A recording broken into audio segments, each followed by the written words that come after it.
Bismillahirrahmanirrahim. Assalamualaikum warahmatullahi wabarakatuh. Innal hamdalillah nahmaduhu wa nasta'inuhu wa nastaghfiruh wa na'udzu billahi min shururi anfusina wa min sayyiati a'malina. Man yahdihillahu fala mudilla lahu wa man yudlil fala hadiya lahu. Asyhadu an la ilaha illallah wahdahu la syarika lah wa asyhadu anna Muhammadan abduhu wa rasuluh sallallahu alaihi wa ala alihi wasallam. Ikhwan dan akhwat jemaah Majelis Ta'lim Baiti Jannati yang dimuliakan Allah,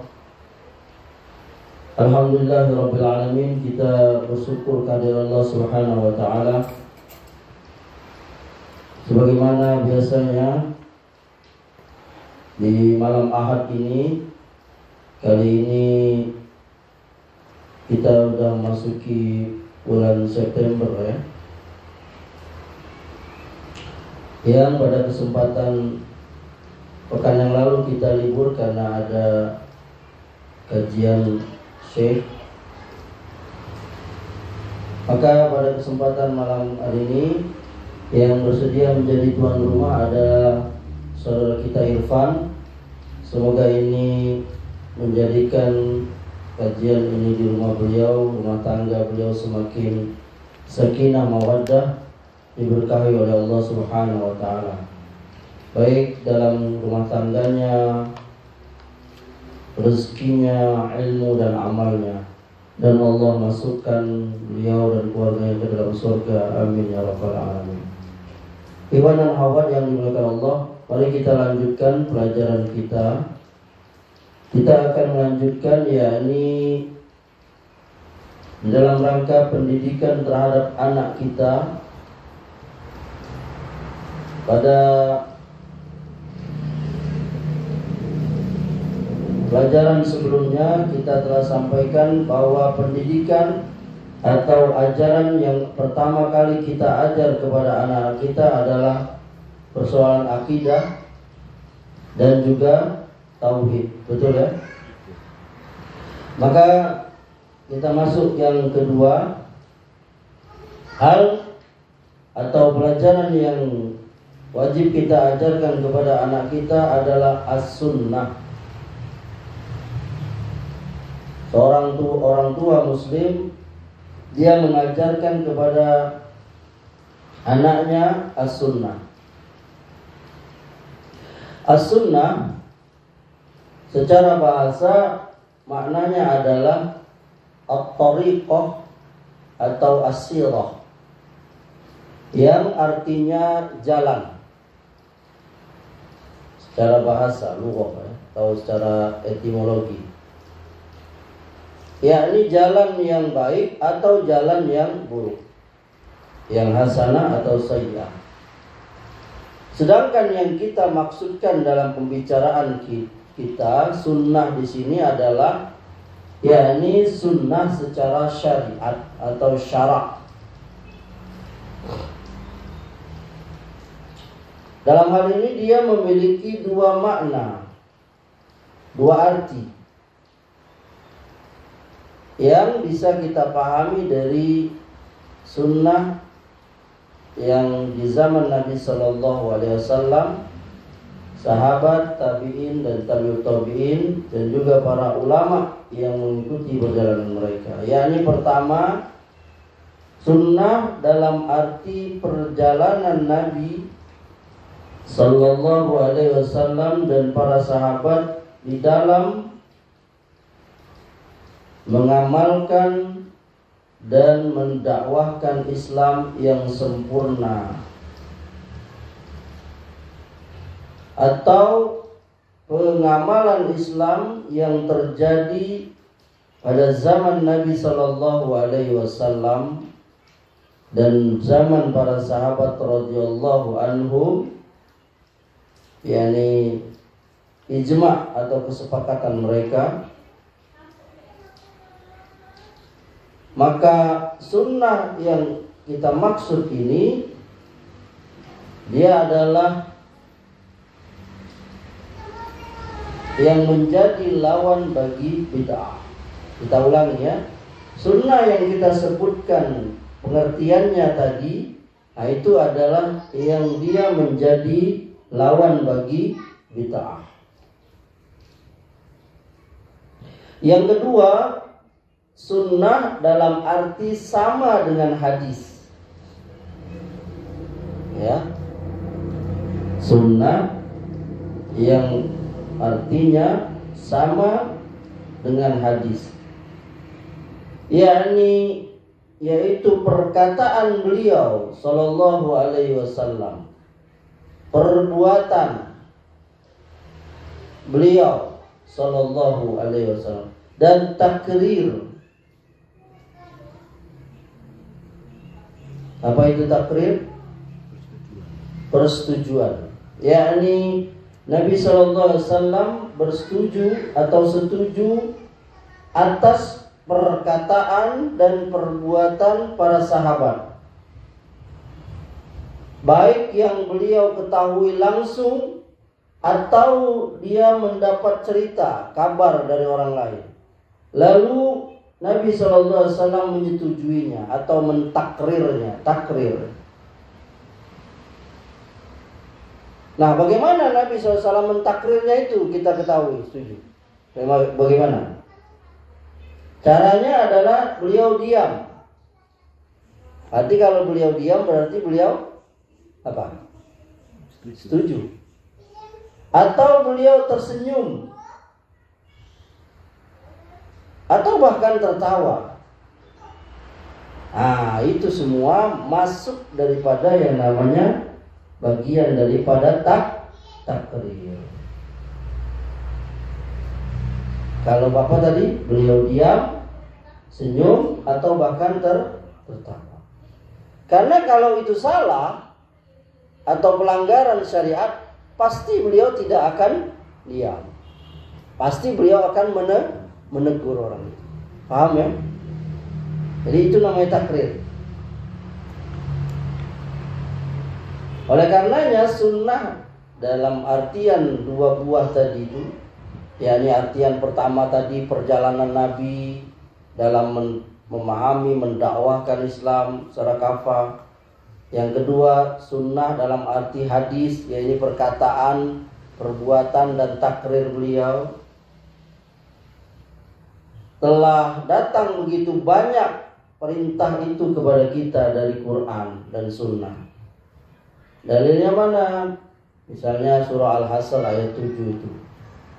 Allah berfirman, "Wa ma atakumur rasul fakhuzuhu wa ma nahakum anhu fantahu." Kata Allah, dan apa-apa yang Rasul berikan kepadamu, maka ambillah, terimalah. Dan apa-apa yang dia, yakni Rasul, larang atau cegah kamu dari mengerjakannya, maka berhentilah atau tinggalkanlah. Itu berarti namanya perintah Allah. Yang kedua, may yuti'ir rasul faqad ata Allah. Ini ada di surah An-Nisa ayat 80. Barang siapa yang taat kepada Rasul, sungguh dia berarti taat kepada Allah. Ayat yang ketiga, wa ma arsalna mir rasulin illa liyuta'a biiznillah. Dan kami tidak mengutus seorang pun rasul melainkan untuk ditaati dengan izin Allah. Surah An-Nisa ayat 64. Di surah An-Nisa ayat 65 Allah berfirman, "Fala wa rabbika la yu'minuna hatta yuhaqqimuka fima syajara bainahum. Tsumma la yajidu fi anfusihim harajan mimma qadaita wa yusallimu taslima." Demi Rabbmu, mereka tidak beriman sampai mereka menjadikan engkau Muhammad sebagai hakim tentang segala perselisihan yang terjadi di antara mereka. Kemudian mereka tidak mendapati di dalam diri mereka keberatan dari apa-apa yang telah engkau putuskan, dan mereka taslim, yakni tunduk dengan sungguh-sungguh terhadap putusanmu itu. An-Nisa ayat 65.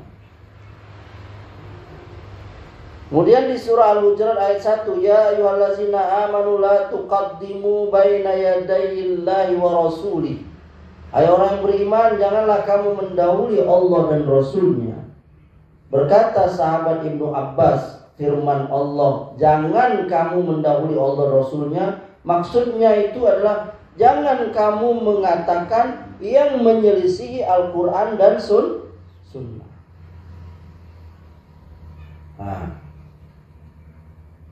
Bahkan Allah berfirman di surah An-Nur ayat 63 itu, falyahzaril ladzina yukhalifuna an amrih an tusibahum fitnatun aw yusibahum azabun alim. Hendaklah takut orang-orang yang menyalahi perintahnya, yakni perintah Rasul, akan menimpa mereka fitnah atau menimpa mereka azab yang sangat pedih. Ini ya. Jadi yang menyalahi perintah Rasul, mereka akan tertimpa apa? Fitnah. Jadi firman Allah ayat ini, yakni hendaklah takut orang-orang yang menyalahi perintahnya, itu maksudnya adalah perintah Rasul, yakni apa? Jalan beliau itu, manhaj beliau itu, toriknya beliau itu, sunnahnya beliau, syariat beliau itu. Sedangkan lanjutannya akan menimpa mereka fitnah. Apa maksudnya fitnah di situ, Iwan?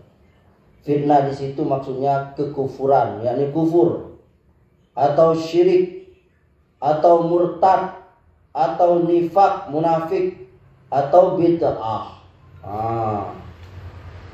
Jadi kalau orang itu menyelisihi tadi itu ya, Rasul, yakni manhajnya, thariqahnya, sunnahnya, syariatnya. Surat apa tadi? An-Nur ayat 63. Apa yang mereka akan dapati, yakni fitnah. Apa fitnah di situ? 5 tadi itu. Kalau dah kufur, syirik, murtad, munafik, atau bid'ah.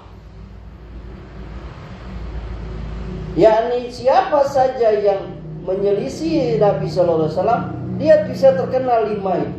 Salah satu di antara 5 itu. Adapun yakni firman Allah Subhanahu wa taala di terakhir ayat itu, atau menimpa mereka azab yang pedih, yakni di dunia ini mereka ini dengan dibunuh atau dihukum atau dipenjara dan lain-lainnya.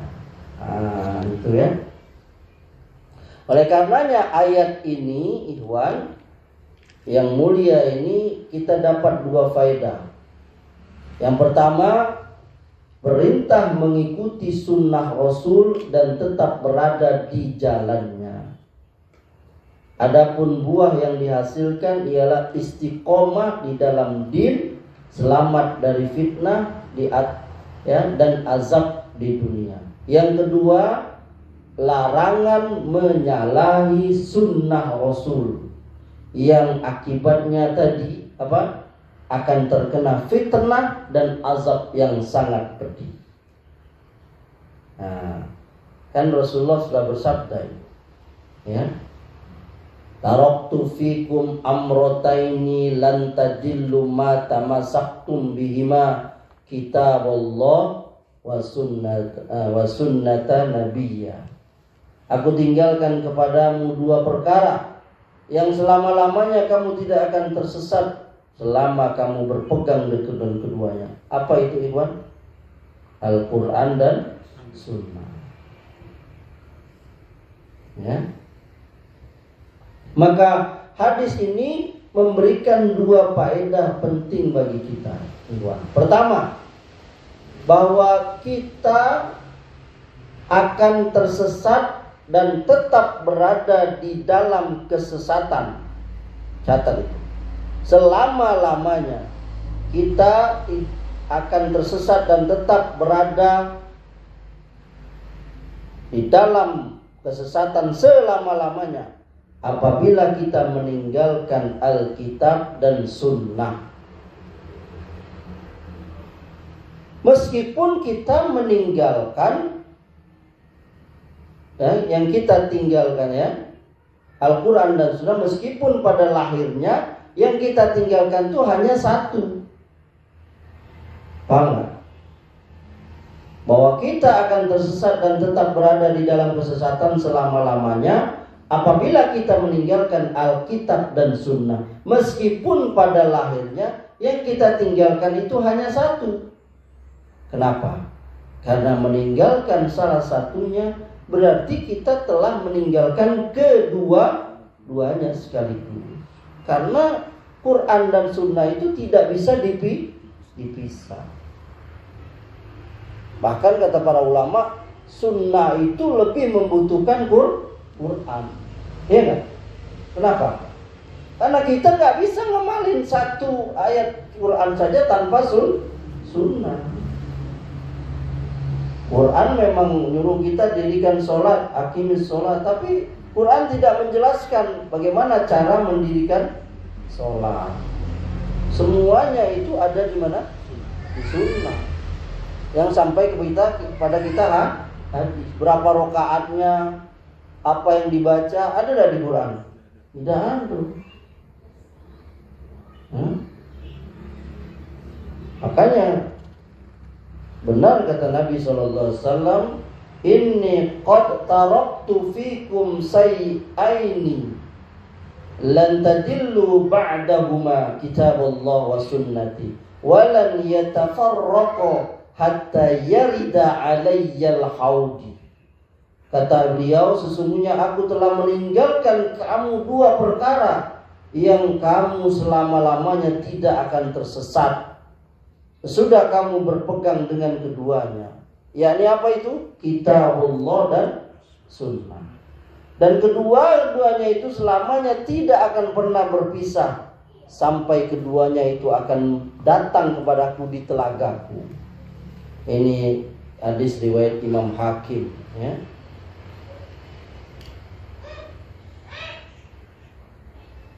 Namun yang kita lihat sekarang, Ikhwan, memang ini dari dulu, Ikhwan. Yakni orang yang meninggalkan itu dari dulu itu adalah as-sunnah lah yang ditinggalkan. Yakni banyakkan orang itu mereka meninggalkan sunnah. Karena kalau meninggalkan Quran pasti mereka langsung dicap kafir, bahkan bukan lagi tersesat, kafir. Maka ketika mereka telah meninggalkan sunnah, tersesatlah mereka di dalam Islam. Kenapa? Karena Islam dan sunnah itu gak bisa dipisah. Islam itu sunnah, sunnah itu Islam. Ulama mengatakan seperti itu. Seperti Al-Imam Al-Barbahari di kitabnya Syarhus Sunnah nomor 1 itu beliau berkata, "I'lamu annal islama huwa sunnatu wa sunnatu hiyal islam wa la yaqumu ahaduhuma illa bil akhar." Ketahuilah, kata beliau, sesungguhnya Islam itu adalah sunnah dan sunnah itu adalah Islam, dan tidak akan tegak salah satu dari keduanya itu kecuali dengan yang lainnya. Yani tidak akan tegak Islam itu kecuali dengan sunnah. Tidak akan tegak sunnah itu kecuali dengan Islam. Ini kaidah yang besar sekali, Ikhwan. Kita patut catat dengan tinta emas di buku kita itu, Islam itu adalah sunnah, sunnah itu adalah Islam. Bahwa kita tidak akan dapat memahami, mengenal, mengamalkan dan mendakwahkan Islam tanpa sunnah Nabi Sallallahu Alaihi Wasallam. Karena Islam secara umum telah dibawa oleh para nabi dan rasul, sedangkan Islam secara khusus itu sudah dibawa oleh Nabi kita Muhammad Sallallahu Alaihi Wasallam. Karena tidak ada lagi nabi dan tidak ada lagi rasul sesudah beliau sallallahu alaihi wasallam. Adapun yang kita maksud tidak ada nabi dan rasul lagi sesudah Rasulullah sallallahu alaihi wasallam. Ya. Adapun yang kita maksud dengan istilah umum dan khusus, bahwa agama para nabi dan rasul itu satu, yakni apa? Islam. Inilah yang kita maksud dengan secara umum. Adapun syariatnya, syariat yang dibawa oleh para nabi itu berbeda-beda. Dan semuanya sebelum Nabi SAW itu belum sempurna. Sedangkan Islam yang dibawa oleh Nabi Sallallahu Alaihi Wasallam ini sempurna. Sempurnanya syariat beliau itu ada dua itu ya. Pertama, sempurnanya syariat beliau SAW. Yang kedua, diutusnya beliau itu untuk seluruhnya sampai hari kiamat. Beda dengan nabi yang lain. Nabi yang lain, Nabi Musa hanya untuk Bani Israel, Nabi Nuh untuk kaum Nuh, Nabi Soleh untuk kaum Samud, Nabi Hud untuk kaum Ad. Sedangkan Nabi Muhammad Sallallahu Alaihi Wasallam yang diutus untuk seluruh alam. Wa ma arsalnaka illa rahmatan lil alamin. Wa ma arsalnaka illa kafatan linnas. Tidaklah kami utus engkau Muhammad melainkan untuk rahmat sekalian alam. Tidaklah kami utus engkau Muhammad melainkan untuk semua manusia. Ya. Dari sini kita tahu ikhwan ya, bahwa kaidah yang kita sebutkan itu yakni mustahil seseorang itu akan dapat memahami Islam, yakni agamanya para nabi dan rasul, tanpa sunnah rasul. Walaupun dia berpegang dengan sunnahnya Nabi Musa dan meninggalkan sunnah Nabi Sallallahu Alaihi Wasallam, pasti dia tersesat.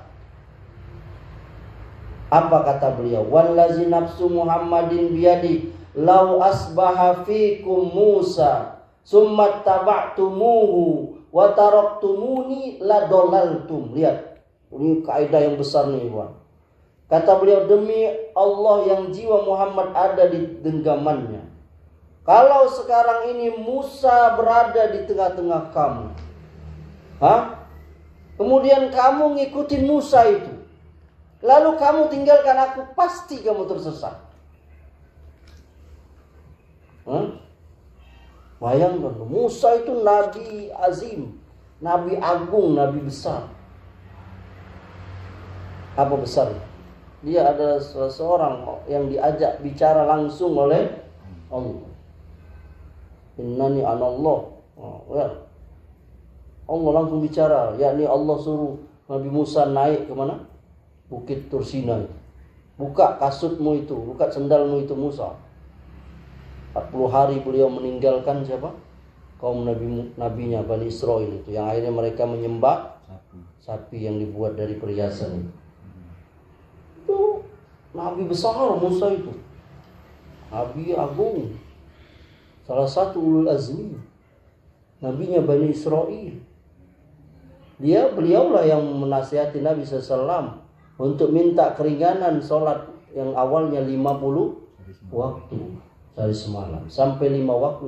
Sampai Nabi Musa bilang, minta lagi Muhammad.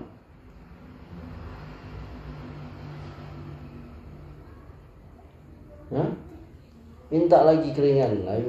Lihat, bayangkan tuh, Nabi Musa ada, andai kata Musa ada sekarang ini, lalu kamu ikuti dia, pasti kamu tersesat. Kurang apa Nabi Musa tadi? yakni dia tuh sama dengan Nabi Muhammad Sallallahu Alaihi Wasallam, yakni utusan Allah, tapi tersesat. Nah, maksudnya itu, kata Nabi itu, kalau dengan Musa aja kamu tersesat, apalagi kalau kamu ngikutin selain Musa, yakni orang yang dibawamu Musa, siapapun juga dia, mau kiai ke, habib ke, ustadz ke, Dengan kita mengikuti mereka-mereka itu meninggalkan Nabi Muhammad. Kita pasti lebih tersesat lagi. Ngikuti Nabi Musa aja kita pasti tersesat. Apa maksudnya itu? Nabi lihat. Kenapa dipakai Nabi Musa? Karena Nabi Musa itu Nabi azim, Nabi agung, salah satu Nabi yang besar. Kawannya Nabi Muhammad sallallahu alaihi wasallam, yakni ulul azmi, the big five istilahnya, 5 besar Nabi: Nuh, Ibrahim, Musa, Isa, Muhammad sallallahu alaihi wasallam. Berarti ini mana itulah pentingnya itu tadi, pemahaman sunnah itu tadi. Yani sunnah siapa? Sunnah Nabi SAW. Nah itulah gunanya Nabi diutus tuh untuk itu. Yani dia menjelaskan Islam itu, menjelaskan Quran itu. Wa anzalna ilaika dzikra litubayyana lin-nas ma nuzzila ilaihim wa la'allahum yatafakkarun. Kata Allah, dan kami turunkan kepada kamu az-zikra, yakni salah satu nama, yakni Al-Quran maksudnya. Agar apa? Agar supaya kamu jelaskan kepada manusia apa yang diturunkan untuk mereka, apa yang diturunkan kepada mereka.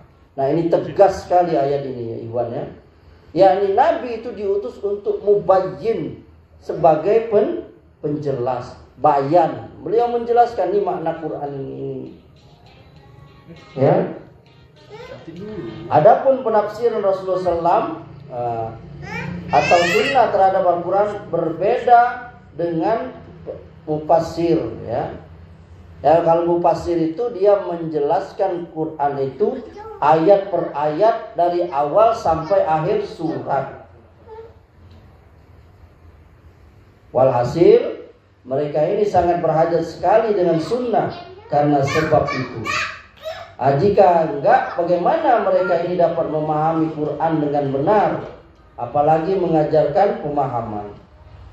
Oleh karena itu, penafsiran dari ahli tafsir yang benar dan sahih, yakni mereka yang berpegang kepada sunnah Nabi Sallallahu Alaihi Wasallam. Nah, sekarang bagaimana Nabi Sallallahu Alaihi Wasallam itu dia menjelaskan Quran itu? Apa dia menjelaskannya ayat demi ayat dari awal sampai surat? Enggak. Beliau Sallallahu Alaihi Wasallam itu ada 3 cara beliau menafsirkannya. Yang pertama, beliau menjelaskan ayat-ayat Al-Quran secara menyeluruh dengan lengkap apa yang dimaksud oleh ayat-ayat tersebut, bukan dengan cara ayat per ayat.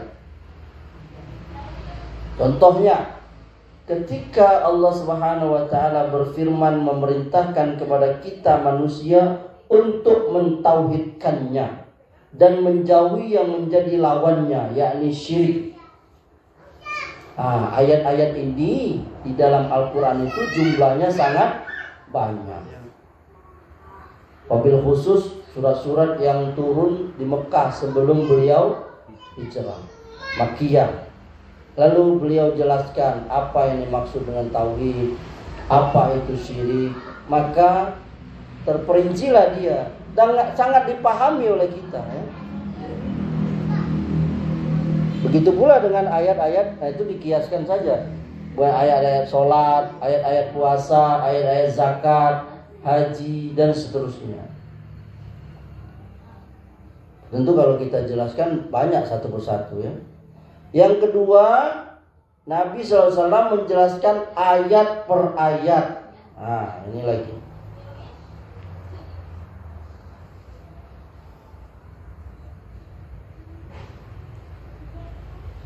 Yang ketiga, Nabi menjelaskan lafaz per lafaz. Kalau tadi yang pertama tadi apa? Secara menyeluruh beliau menjelaskan. Yang kedua ayat per ayat. Yang ketiga lafaz per lafaz. Berarti apa tuh? Kata per kata ya. Menurut Imam Syafi'i, sunnah Rasulullah SAW itu terbagi menjadi 3 macam. Pertama, apa-apa yakni ayat yang Allah turunkan di dalam Alkitab, kemudian Nabi SAW membuat sunnah seperti nas yang terdapat dalam Al-Quran itu. Ana ulangi ya. Menurut Imam Syafi'i, sunnah Rasulullah SAW itu terbagi 3 macam. Pertama, apa-apa yakni ayat yang Allah turunkan di dalam Al-Quran, kemudian Rasulullah SAW membuat sunnah seperti nas yang terdapat di dalam Al-Quran itu. Misalnya, Allah Subhanahu wa Ta'ala menurunkan di dalam Quran itu wajibnya sholat. Lalu beliau sallallahu alaihi wasallam membuat sunnah tentang kewajiban sholat fardu yang 5 waktu. Ya kan? Seperti itu. Jadi apa yang diperintahkan Allah Quran, begitulah yang Nabi buatkan ya, ajarkan. Nah, itu. Jadi beliau buatkan sunnahnya. Yang kedua, modelnya itu kata Imam Syafi'i, sunnah Rasulullah itu, beliau Nabi SAW menjelaskan ayat-ayat Al-Quran yang Allah turunkan secara jumlah. Misalnya, Allah Subhanahu wa Ta'ala dalam Quran mewajibkan sholat, akan tetapi tidak diterangkan bagaimana caranya. Nah, kemudian Rasulullah SAW menjelaskan secara rinci bagaimana mendirikan sholat itu, dan seterusnya dari ayat-ayat yang mujmal, yang umum. Yang terakhir, yang ketiga, beliau Shallallahu Alaihi Wasallam membuat sunnah yang tidak terdapat nasnya secara rinci di dalam Quran.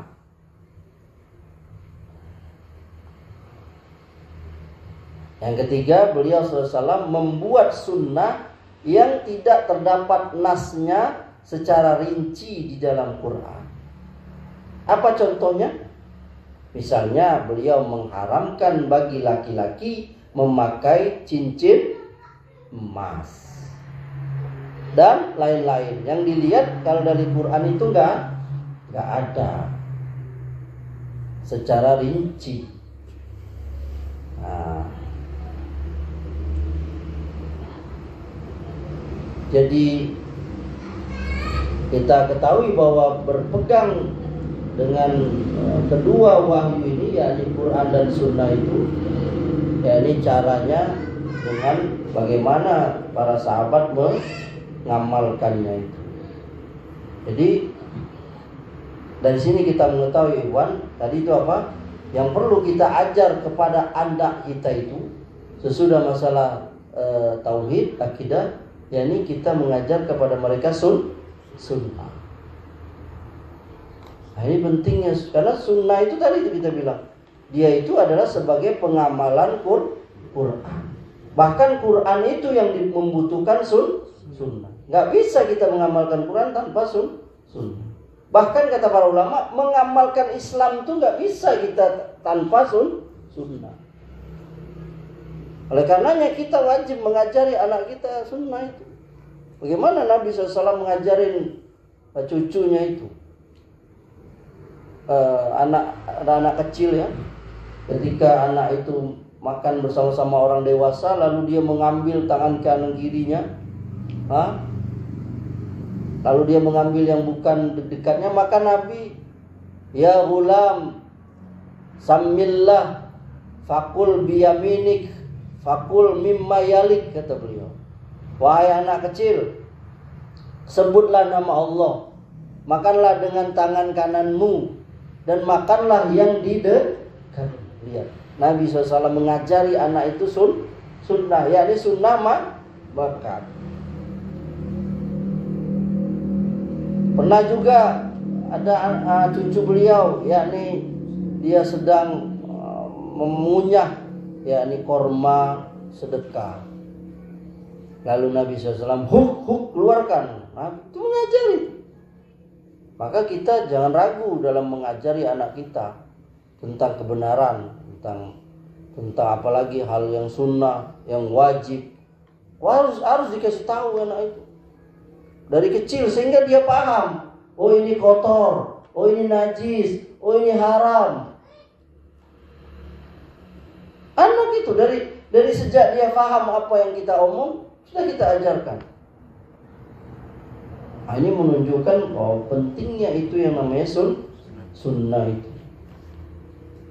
Nah, bagaimana mengamalkan sunnah itu?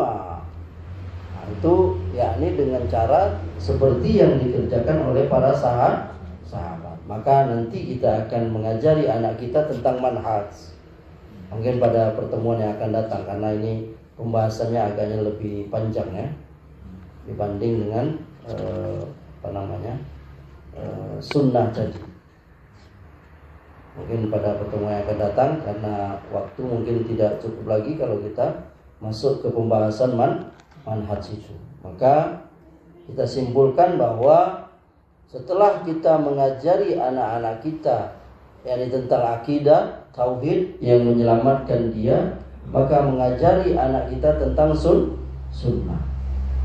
Kita mengajari anak kita sholat, tapi kita ajari juga dia bagaimana sholat itu menurut sunnah. Kita ajari anak kita. Maka setelah kita belajar ini ikhwan, kita tahu misalnya sholat itu perlu dengan niat, tapi tidak ada sunnahnya niat itu dilafazkan misalnya. Itu kita ajar kepada anak kita. Nggak ada niat itu dilafazkan. Niat itu hanya di dalam hati. Nah, itu kita ajar kepada anak-anak kita dari sejak dini, sehingga terpatri di dia. Nggak ini sesuai dengan umur dia ya. Apa-apa yang bisa dia pahami kita ajarkan, walaupun dengan bahasa yang mudah dicerna sama dia, bukan bahasa orang dewasa yang jelimet. Karena mengajari anak itu sesuai dengan dulu kita udah pernah bahas. Sebagian orang tua dia ada tujuan baik ngajari anaknya, tapi dia nggak tahu caranya. Salah satu nanti kita masuk bab itu. Jadi mendidik anak itu nggak bisa dengan emosional.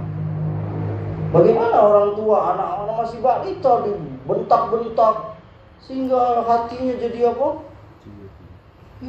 Anak-anak namanya.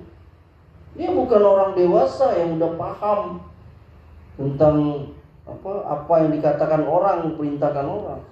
Tapi sebagian manusia, sebagian orang tua, karena ketidaktahuannya cara mendidik anak, ya seperti itu. Ya, ini anak itu belum cukup. Anak 5 tahun dipaksa untuk sholat malam, waduh, gimana? Padahal Nabi SAW itu perintahkan anak Abu sholat berapa? 7 tahun. Kalaupun dia nggak sholat itu 10 tahun baru dia dipukul. Sebagian orang berlebihan sehingga anaknya belum ini. Ya kan? Nah, ini perlunya kita belajar itu gimana. Apa yang pertama dididik kepada anak kita, dan seterusnya dari amanah yang Allah berikan kepada kita, yakni berupa anak itu, sehingga hasil yang kita inginkan itu tercapai, yakni anak yang soleh dan soleha itu. Karena kalau kita tidak punya ilmunya, bagaimana menghasilkan anak soleh, tidak akan tercapai. Dimulai dari niat yang lurus, lalu ilmu yang cukup, lalu memang kita menerapkannya sesuai dengan apa yang disyariatkan oleh Allah. Nah, kalau semuanya itu bisa kita jalankan, maka insya Allah tujuan daripada yang kita menginginkan anak yang soleh dan soleh itu tercapai. Kita ulangi bahwa yang pertama kita mendidik anak kita itu yakni tentang tauhid, yakni akidah. Yang kedua yakni tentang sunnah. Dan nggak apa-apa dari kecil kita mendidik anak kita. Ini ada sunnahnya nggak? Anak kita nggak apa-apa dari kecil. Ini ada sunnahnya nggak? Ini ada sunnahnya nggak? Dari kecil nggak apa-apa kita didik. Ini ada sunnahnya. Ayah, ini orang makan pakai tangan kiri ada sunnahnya nggak? Ada itu, bahkan dilarang misalnya. Hal-hal seperti itu loh. Kalau kita nggak boleh ya nguap sampai berbunyi ha, kok harus ditutup? Itu sunnahnya itu.